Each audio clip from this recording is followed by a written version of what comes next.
इतनी बड़ी संपत्ति है भारत में वक्फ की जितनी पाकिस्तान के पास टोटल जमीन है। अरे नहीं, हाँ, ओवैसी जैसे लोगों की जो पर्सनल प्रॉपर्टी वक्फ के नाम पर बना रखी है हैदराबाद में, उनका जरूर आय का स्रोत कम होगा। जो मियाँ जी कहे वही सही, जो मियाँ जी ने हाथ रख दिया वही बस कह दिया। यहां पर तो 500 साल पहले का बाल गड़ा हुआ है, तो बस ये है, दाढ़ी का बाल गड़ा था यहाँ।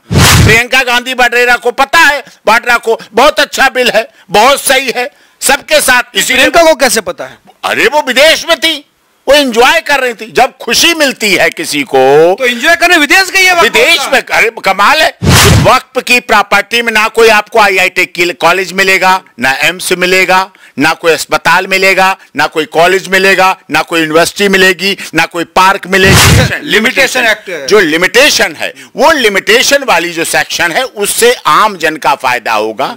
उससे किसी की प्रॉपर्टी, किसी की कब्जा, अनाधिकृत कब्जा 10 साल 12 साल 6 साल, जो पहले क्या था, जिस जमीन पे भी हाथ रख दिया, कि भारत सरकार ने ऐसा काम करके दिखाया है जिससे अब मुसलमानों की, आम मुसलमानों का भी हक सुरक्षित हो गया है। जो लोगों की मोनोपोली थी, जो कुछ लोग तथाकथित थे जो वक्फ के नाम पर जमीनें बढ़ाना, प्रॉपर्टी बढ़ाना, अवैध कब्जे करना जो कार्य कर रहे थे, वो अब सब खत्म हो जाएगा। अब जो भी वक्फ की प्रॉपर्टी होगी उसका सार्वजनिक उपयोग होगा। सब मुसलमान, आम मुसलमानों के भी फायदे का है क्या? यही आम ही मुसलमानों के लिए फायदेमंद है। हाँ, मैं मानता हूं इससे ओवैसी जी को काफी चोट पहुंची है, उनका बहुत धरातल खिसका है, उनकी प्रॉपर्टी पे बहुत ही सवाल है। इसीलिए ओवैसी जी ने संसद में देश के संविधान की, देश की गरिमा को खत्म करने का काम किया।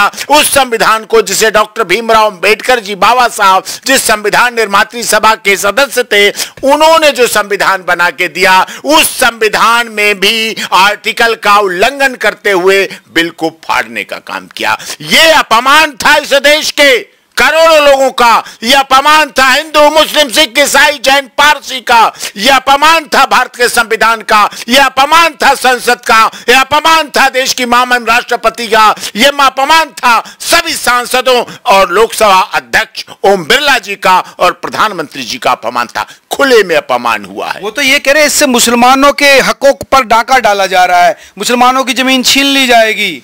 कोई डाका नहीं है। जो अवैध आताताई थे, जो वक्त के नाम पर अवैध कर रहे थे, उनके ऊपर जरूर है, उनके अधिकारों का जरूर है। आम मुसलमानों का हित है। ये झूठ अफवाह चला रहे थे कि वक्फ में अब हिंदू रहेंगे, वक्फ के बोर्ड के सदस्य नहीं है, उसमें ऐसा कुछ भी नहीं है, बिल्कुल नहीं है, बिल्कुल झूठ, बिल्कुल। जांच वाली टीम में हिंदू रहे। हाँ, जांच वाली टीम में तो होना चाहिए, तभी तो सबके अधिकार सुरक्षित होंगे। जांच वाली टीम में रहेंगे, वो विषय है, होना चाहिए। बोर्ड में नहीं रहेंगे, वक्फ बोर्ड में नहीं रहेंगे। वक्फ बोर्ड इस्लाम से जुड़ा हुआ है, तो उसमें तो रहेंगे। तो ये चीजें जो हैं वो बहुत अच्छी हुई हैं, और वास्तव में अब इन्हें पता चल गया है कि मोदी जी देश हित की सिर्फ सोचते हैं। मोदी जी सर्वजन हिताय सर्वजन सुखाय। कांग्रेस तो हंगामा कर रही है, इस पे कह रहे देश को बांटना चाहते हैं। कांग्रेस कहीं हंगामा नहीं कर रही। नेता प्रतिपक्ष राहुल गांधी जी बोले क्या?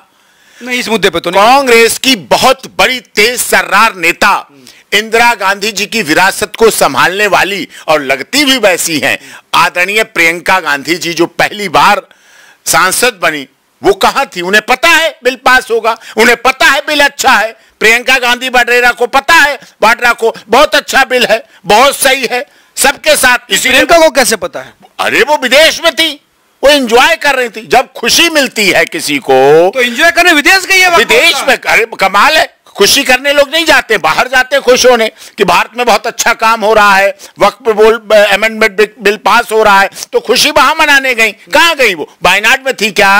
केरल में थी क्या? प्रयागराज में आनंद भवन में थी क्या? दिल्ली में थी क्या? नहीं, विदेश में थी। वो इसीलिए गई, खुशी है, खुश है इतना। नेता प्रतिपक्ष राहुल गांधी जी हैं, कहीं बोले क्या? कह रहे हमें बोलने नहीं दिया जा रहा। नहीं, उन्हें क्यों बोलने नहीं दिया जाएगा? विपक्ष ने बोले क्या? उन्होंने बोलने ही हटा दिया। उन्हें पता है कि अब देश का हित बहुत अच्छा है, देश सुरक्षित हाथों में है, इसीलिए उन्हें इस चीज को पता। वो भी इस बात से पीड़ित थे, उन्हें भी ब्लैकमेल किया जाता था वक्त के नाम पर। राहुल गांधी को उनकी सरकार के समय इतना बड़ा ब्लैकमेल किया गया। 2014 में जब चुनाव होने वाला था, तब केंद्र सरकार जो कांग्रेस की थी, दिल्ली में सैकड़ों प्रॉपर्टियां वक्फ के नाम पे कराएंगे, सैकड़ों प्रॉपर्टियां। मैं जिम्मेदारी के साथ आपके चैनल पे कहना चाहता हूं, वक्फ के नाम पर दिल्ली में 2014 के चुनाव से पहले सैकड़ों प्रॉपर्टियां मनमोहन जी की सरकार से ली गई। मनमोहन जी ऐसे नहीं थे, राहुल जी ऐसे नहीं थे, प्रियंका जी ऐसी नहीं है, लेकिन उनसे दादागिरी जबरदस्ती करके। जबरदस्ती कौन ले सकता है? उन्होंने लिया, ब्लैकमेल किया गया, वोट के नाम पर, सत्ता के नाम पर, राजनीति के नाम। वो भी तो गलत है ना कि आप वोट के लिए कुछ भी कर रहे हैं। मजबूरी थी उसकी, क्या करता, मजबूरी में करना पड़ा। अब तो मौका था, अब अवसर था, वो नहीं बोले, दिखा दिया उन्होंने।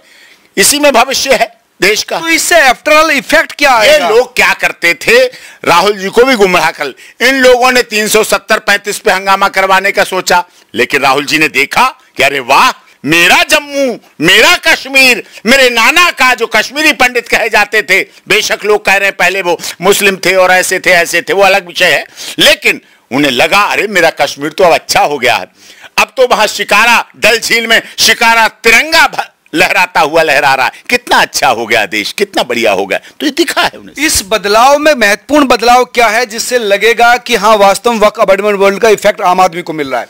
आम आदमी को इसलिए मिल रहा है कि जो अमेंडमेंट एक्ट वाली धारा है, जो अमेंडमेंट एक्ट है, जो इसमें अमेंडमेंट एक्ट में जो पोजीशन वाली, जो लिमिटेशन एक्ट, जो लिमिटेशन है, वो लिमिटेशन वाली जो सेक्शन है, उससे आम जन का फायदा होगा। उससे किसी की प्रॉपर्टी, किसी की कब्जा, अनाधिकृत कब्जा 10 साल, 12 साल, 6 साल, जो पहले क्या था, जिस जमीन पे भी हाथ रख दिया, वक्फ वाले ये नहीं देखते थे हिंदू के, मुस्लिम के, सिख की, ईसाई की, जैन की, पारसी, किसी की भी। देखो वक्त कितने दिनों से वो बोल रहा है उसका कब्जा है। देखो वक्त पे तो आरोप लगा, क्या कभी सिख समाज पे आरोप लगा कि इन्होंने कब्जा करके गुरुद्वारा बनाया? क्रिश्चियन धर्म पे भी आरोप नहीं लगा होगा किसी क्रिश्चियन पे कि इन्होंने कब्जा करके गिरजाघर बनाया। नहीं बनाया, वो नहीं बनाते, अपनी खरीदते, अपने करते हैं। लेकिन वक्फ पर इतने सवाल उठते रहे हैं। अभी तक क्या था वक्फ? न खाता, न बही, न खसरा, न खतौनी, न लेखपाल, न इंतखाब, न रेवेन्यू, न तहसीलदार, न नायब तहसीलदार, न नायब कानून गो, न एडीएम, न एसडीएम, न डीएम। कहीं किसी रिकॉर्ड की जरूरत नहीं, कहीं कोई सवाल जवाब नहीं, कहीं कोई कागज पत्री नहीं, कहीं कोई रेवेन्यू रिकॉर्ड दिखाने, जो मियाँ जी कहे वही सही, जो मियाँ जी ने हाथ रख दिया वही बस कह दिया। यहां पर तो 500 साल पहले का बाल गड़ा हुआ है, तो बस ये है, दाढ़ी का बाल गड़ा था यहां, बस। रिजू जी कह रहे हो सकता था पार्लियामेंट को पे ही वो कह दिया, क्लेम कर दिया। हाँ, ये तो कहने को किसी पे कह देते थे, लेकिन अब डीएम को शक्तियां हैं। जिस जिलाधिकारी में सभी जाति धर्म क्षेत्र के लोग हैं, हमारी आईएएस है, हमारा सिस्टम है, उस पर सभी को भरोसा है, और कानून के तहत, संविधान के तहत, नए वक्फ अमेंडमेंट एक्ट के तहत सारा काम होगा।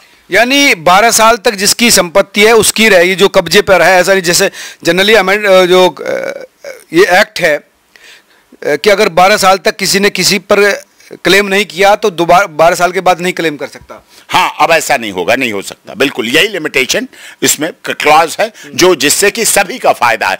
अब ये वक्फ बिल सर्वजन हिताय सर्वजन सुखाय करेगा। पहले चाहे कितने दिन से कोई प्रॉपर्टी यूज करा, उस पे भी लिमिटेशन। अरे 500 साल से रह रहा, अब वक्फ का हो गया, अब ये हो गया। बरसों से चारागा, नहीं जी अब ये वक्फ का हो गया। वर्षों से वहां खेती हो रही, नहीं ये वक्फ की हो गई। अब ऐसा नहीं होगा। और इतनी बड़ी संपत्ति और आमदनी कम, इतनी बड़ी संपत्ति है भारत में वक्फ की, जितनी पाकिस्तान के पास टोटल जमीन है। अरे नहीं, हाँ, जितनी पाकिस्तान के पास टोटल जमीन है, उतनी वक्फ की प्रॉपर्टी भारत में है। आप समझिए, तीसरे नंबर की प्रॉपर्टी इंडियन रेलवे, डिफेंस, 2 के अलावा तीसरे नंबर की अगर प्रॉपर्टी है तो वो भारत में वक्फ की है। और आमदनी उससे हो नहीं रही। बड़े बड़े होटल्स उसमें खुले हुए हैं, लेकिन वक्फ की प्रॉपर्टी में ना कोई आपको आईआईटी कॉलेज मिलेगा, ना एम्स मिलेगा, ना कोई अस्पताल मिलेगा, ना कोई कॉलेज मिलेगा, ना कोई यूनिवर्सिटी मिलेगी, ना कोई पार्क मिलेगी, ना कोई वृद्धाश्रम मिलेगा, ना कोई वृद्धों के लिए रिक्रूटमेंट होगा, ना कभी किसी के मनोरंजन, चारागाह, पार्क, उद्योग, व्यापार, भविष्य, इसके लिए कहीं कुछ नहीं मिलेगा। केवल अपनी धार्मिक प्रयोग के लिए होगा। वो तो उनका अपना है, कैसे धार्मिक है। नहीं, ऐसा नहीं, इंडियन रेलवे सबके लिए काम करती है। इंडियन रेलवे दुनिया का सबसे बड़ा रेल उपक्रम है, दुनिया उसमें जाती है। कहीं आपने किसी रेलवे स्टेशन पे लिखा या हिंदू के अलावा मुस्लिम नहीं जाएगा, सिख जैन पारसी नहीं जाएगा, सब लोग जाते हैं उसमें। सरकारी है, सरकारी नहीं, ये बात सार्वजनिक है, ये अंडरटेकिंग है। पूरा देश इंडियन रेलवे की आप देखिए खूबसूरती, जनरल डिब्बा भी लगा है, वो भी उसी ट्रेन से जुड़ा है, और एसी फर्स्ट क्लास भी जुड़ा है, स्लीपर भी है, जनरल भी है, AC third, AC second, AC first, हर कैटेगरी, हर गरीब अमीर को एक साथ वो ट्रेन ले जा रही है। ट्रेन से एक साथ छूटती है, एक साथ पहुंचाती। ये है समता, ये है एकरूपता, ये है एकाग्रता, जिसको एकात्मता जिसे कहते हैं, ये सिद्धांत है। डिफेंस के पास दूसरे नंबर की प्रॉपर्टी, डिफेंस का भी ऐसी रक्षा करता है, डिफेंस तो सबकी रक्षा करता है। वो धर्म के आधार पर जाति के संसद में जब हमला हुआ तो डिफेंस रक्षा करता है, तो क्या संसद में आतंकवादियों ने सोचा यहां मुसलमान नहीं मारे जाएंगे? विपक्ष क्यों कह रहा है फिर मुसलमानों के जो दीनी मुद्दे हैं, मसले, उनमें इंटरफेयर कर रही है सरकार? दीनी मुद्दे कोई इंटरफेयर नहीं, उनकी बपौती खत्म हो रही है।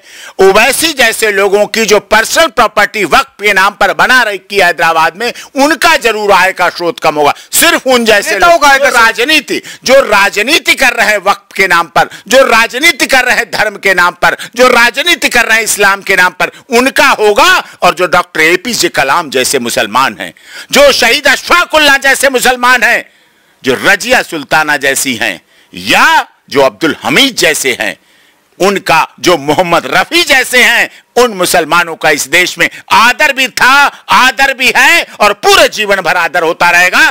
कभी कोई 15 अगस्त 26 जनवरी ऐसा नहीं जिस दिन शहीद अशफाक उल्लाह खां अमर रहे के नारे न लगते हो। कोई ऐसा संवैधानिक कारण नहीं जहां डॉक्टर APJ कलाम के बारे में हम बातें न करते हो। यह हमारा विश्वास है, यह हमारी भावना है। धन्यवाद वकील साहब। ये थे डॉक्टर AP सिंह, जिनका कहना था कि ये अमेंडमेंट जो बिल आया, जो नया कानून आया, वो सबके हित में है, इस देश के हित में है, और उसका फायदा आम मुसलमानों को मिलेगा। इसलिए आम मुसलमान विरोध नहीं कर रहा, उन लोगों को दर्द है जो वक्फ बोर्ड की संपत्ति से पैसा बना रहे थे, लाभ उठा रहे थे। आप तमाम लोग क्या सोचते हैं जरूर बताइए। और सबसे महत्वपूर्ण है कि ये जो लिमिटेशन एक्ट खत्म हुआ, ये सबसे महत्वपूर्ण है। अगर किसी ने 12 साल के अंदर क्लेम कर दिया तो उस पर मुकदमा चलेगा नहीं। अगर कोई 12 साल या उससे पहले से उस जमीन का स्वामी है तो उसको फिर जो वक्फ बोर्ड है वो नहीं छेड़ सकता।